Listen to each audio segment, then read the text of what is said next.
เขาไปเฮ็ดบุญกันบริจาคทางไตพุ่นเด้อทางคำม่วนซึ่งว่านี่เป็นทางเข้าของโรงเรียนนะโอ้หัวกะสิทองก่อนสิฮอดแหละและมันก็บ่ได้มีแต่ทีมงานเฮาเลยทุกคนยังมีหลายๆทีมงานที่เพิ่นมาพร้อมกันในมื้อนี้เดี๋ยวเราพาไปเบิ่งบรรยากาศเด้อซึ่งว่าโรงเรียนเพิ่นก็สิประมาณนี้เลยยังแบบเป็นตุบน้อยๆแต่ก็ยังใจดีแต่งอาหารแต่งน้ำคอยรับเฮาอยู่ทุกคนและนี่ก็คือเสลอเนาะที่ว่ากระจอยญาติก็คือญาติอีหยังญาติสติกเกอร์ PCX ทีมงานของเฮานี้เองอย่าไปติดตู้เย็นวะยังญาติบ่หยุดต้องหยุดไปแล้วตายดีใจแล้วเขาก็กลับกันแล้วนะทุกคนแต่ก่อนระหว่างทางเขาต้องไปซอกแวร์บอนกลินของอันทาแขกกันก่อนซึ่งว่ามาเธอใดก็ต้องมาวัดนี้บ่ฮู้วัดอีหยังติดกับแคมป์ของนะทุกคนไผฮู้คอมเมนต์มาได้เด้อนี่ไงบรรยากาศฟ้าเปิดแฮงเลยทุกคนนี่คือวัดเข้ามาทางในแล้วแต่ว่าทางเข้ามีดีๆเฮาบ่เข้าได้เบิ่งหัวหน้าทีมเลยเนาะพาแต่ทางแบบนี้ ทางดีก็จะบ่มาแต่เข้ามาแล้วก็คือแบบฟ้าสว่างเปิดฟ้าแฮงเลยทุกคนให้เบิ่งบรรยากาศกันสัดๆเลยมุ่งหน้าเข้าไปตรงเมืองกันตอนเลยทุกคนบอกเลยบ้านเพิ่นงามแฮงเนาะทางนี้เส้นซื่อแล้วก็ประดับด้วยไฟแสงสีงามแบบนี้เลยทุกคน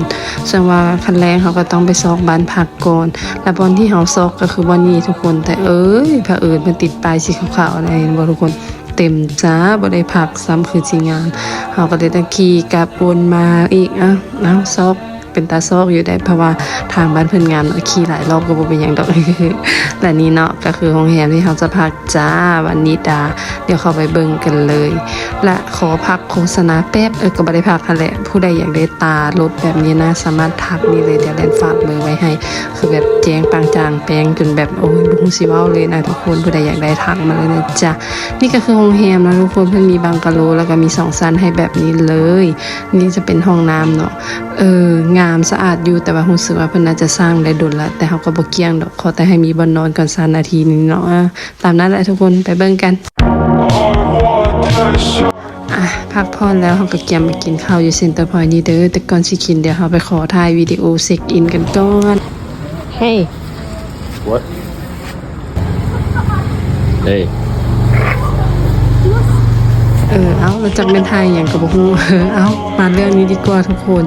เรื่องกินโอ้ยเป็นตาแซ่บแฮงคล้ายๆสีหอมอยู่นครหลวงเลยนะทุกคนเป็นเซ็นเตอร์พอยท์ที่มีอาหารหลายแห่งคิดบ่ออกอย่างเฮาก็จะมานี่แหละกินฮอทดอกนี่แหละทุกคน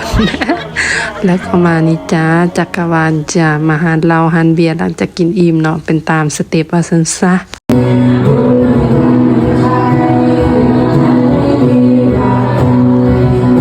ซึ่งว่าบรรยากาศก็คือดีแฮงคนบ่หลายนั่งลมกันชิวๆนี่ตำไปตำมาแล้วก็ชมวิวไปซั่นบ่เข้าใจว่าหาดนี้มันเป็นหยังเฮามาไวหรือว่าคนก็เจ้ายังบ่มาบุ